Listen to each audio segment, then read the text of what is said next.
Suplicamos que por meio da pregação da sua palavra, Deus nos abençoe com conhecimento e sabedoria para a nossa salvação eterna pela fé em Cristo Jesus, nosso Senhor. Poderíamos abordar, à luz das Escrituras Sagradas, os mais variados temas e assuntos em evidência no momento: pandemia, decisões políticas, econômicas, crises as mais diversas. Mas, tendo em mente a afirmação de Jesus em Mateus 16, 26, queremos ocupar este espaço com o mais importante e que diz respeito a todos os seres humanos, sem distinção, isto é, a vida eterna. Jesus afirmou: que vantagem há em alguém ganhar o mundo inteiro e perder a vida eterna? Que é que se pode comparar com o valor da vida eterna?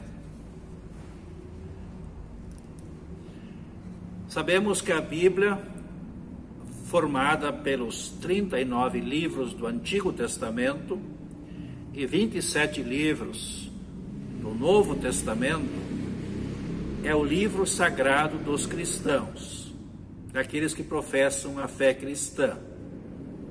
A Bíblia foi escrita com uma finalidade: a salvação eterna do ser humano.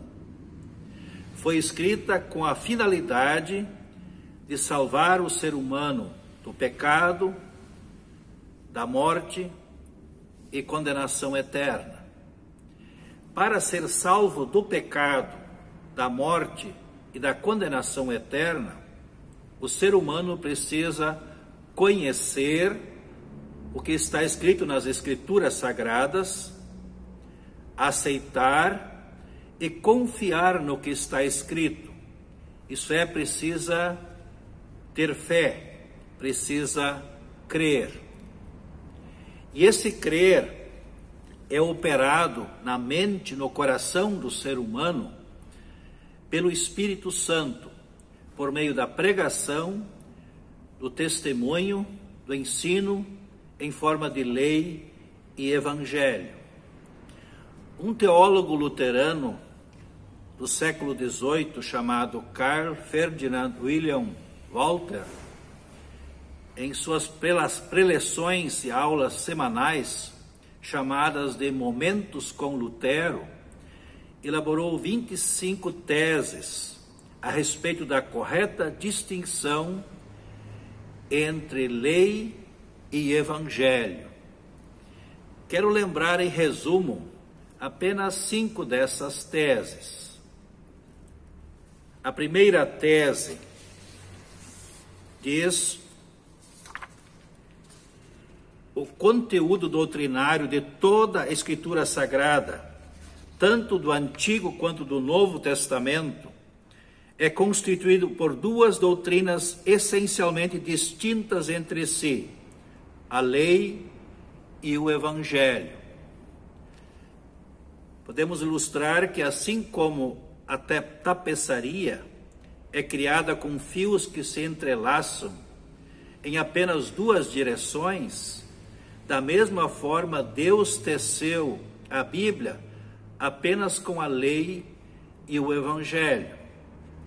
A terceira tese: distinguir corretamente lei de evangelho, é a mais difícil e a suprema arte que se apresenta aos cristãos em geral, e em especial aos teólogos.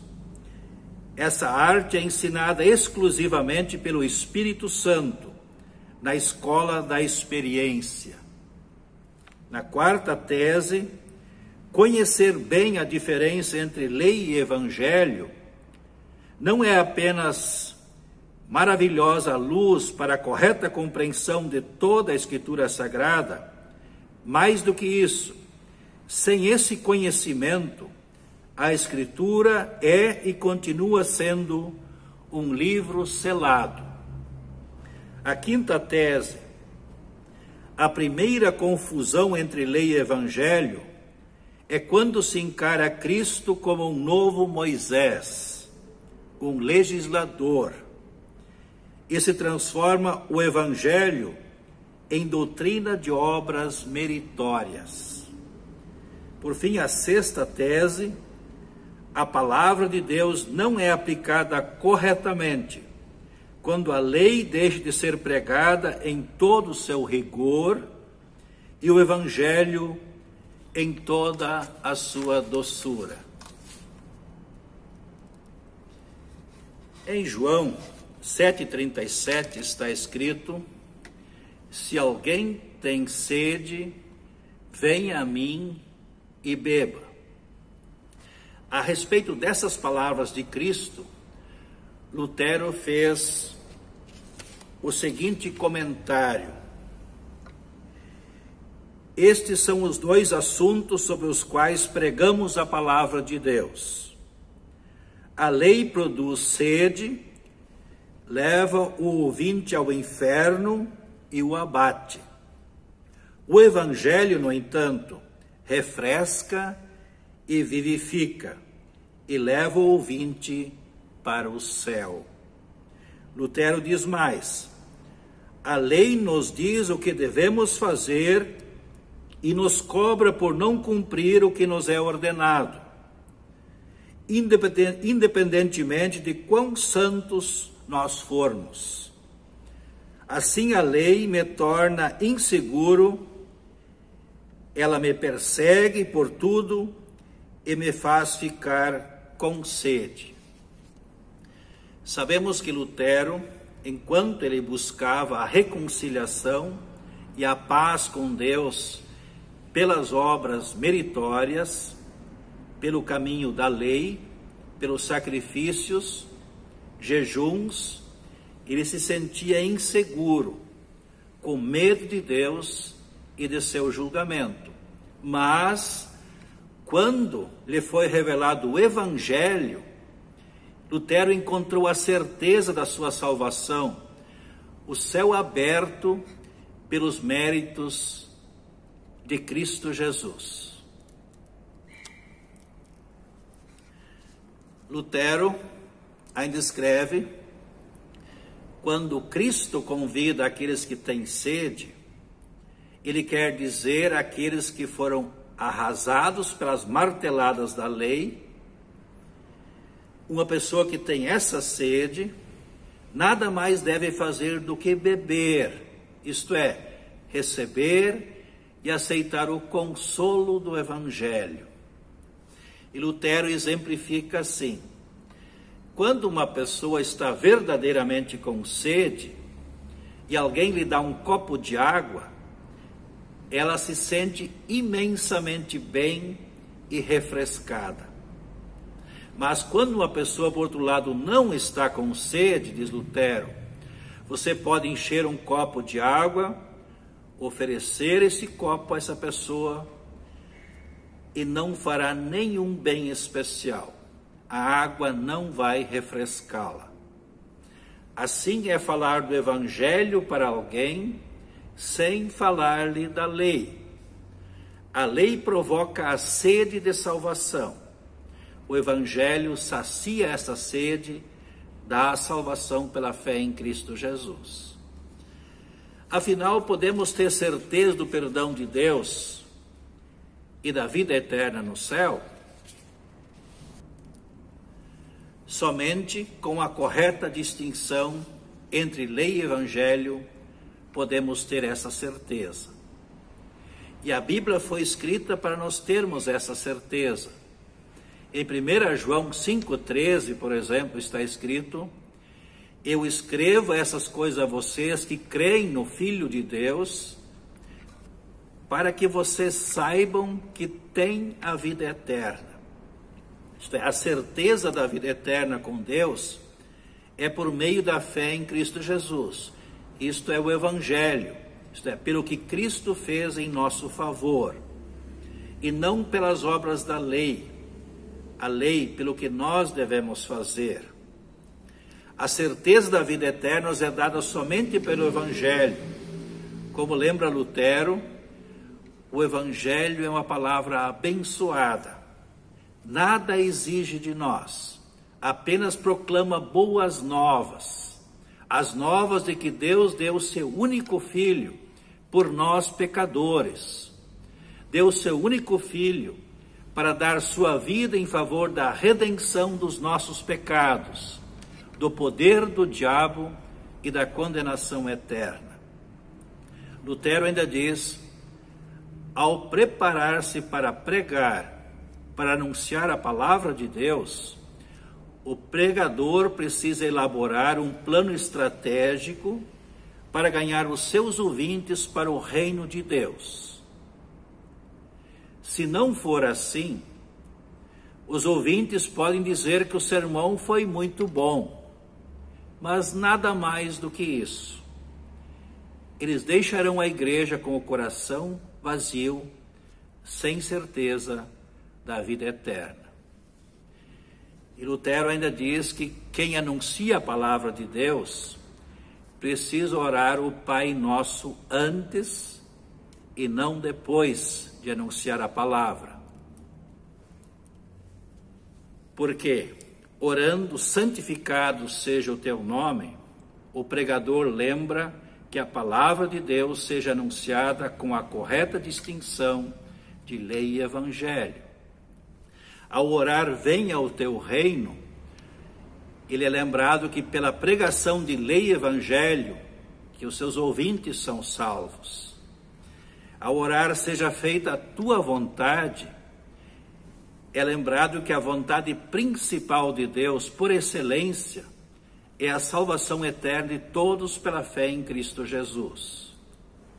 Ao orar, não deixes cair em tentação, livra-nos do mal, o pregador lembra que o diabo, o mundo e a sua natureza humana pecaminosa querem impedir que a palavra de Deus seja anunciada com correta distinção de lei e evangelho.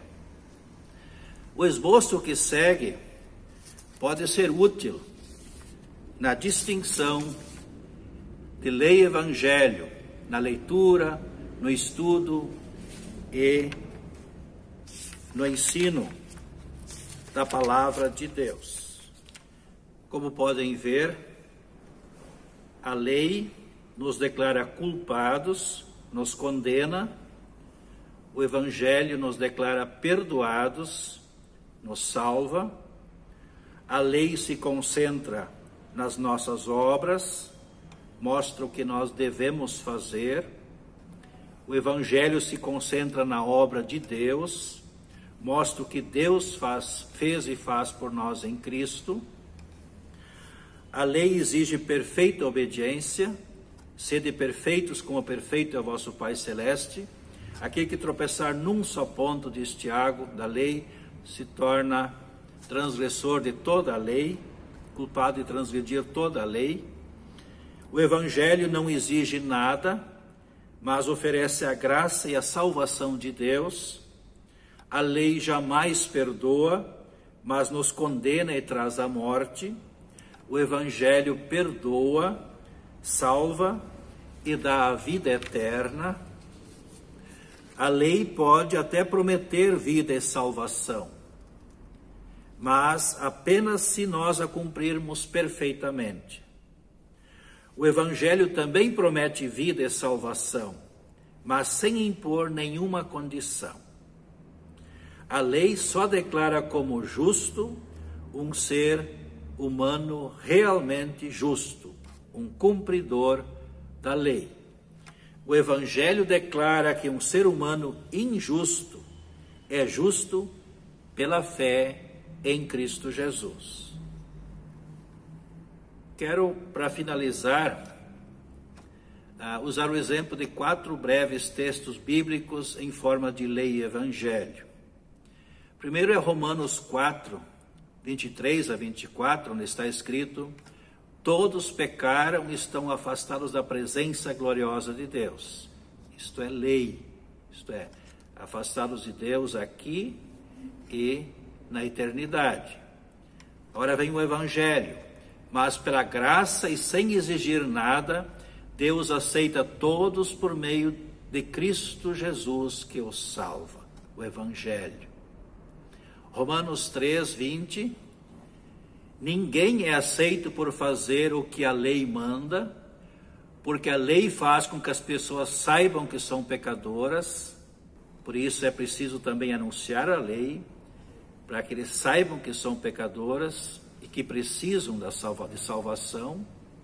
E o texto continua: mas agora Deus já mostrou que o meio pelo qual ele aceita as pessoas não tem nada a ver com a lei. Deus aceita as pessoas por meio da fé que elas têm em Jesus Cristo. Isso é o Evangelho. Romanos 6, 23. O salário do pecado é a morte. É a lei. Morte temporal e morte, condenação eterna. Mas o presente gratuito de Deus é a vida eterna que temos em união com Cristo Jesus, o nosso Senhor. O doce Evangelho. Por fim, Romanos 5,19. Assim como muitos seres humanos se tornaram pecadores por causa da desobediência de um só homem, isto é, Adão, isso é lei, assim também muitos serão aceitos por Deus por causa da obediência de um só homem, Jesus Cristo, o doce Evangelho. Que Deus abençoe com conhecimento e sabedoria a mim, a você e a todos aqueles que anunciam a palavra de Deus por todos os meios possíveis, para que, pela correta distinção de lei e evangelho, muitos sejam salvos da condenação eterna e tenham a vida eterna com Deus no céu, pela fé em Jesus Cristo, nosso Senhor e Salvador. Amém.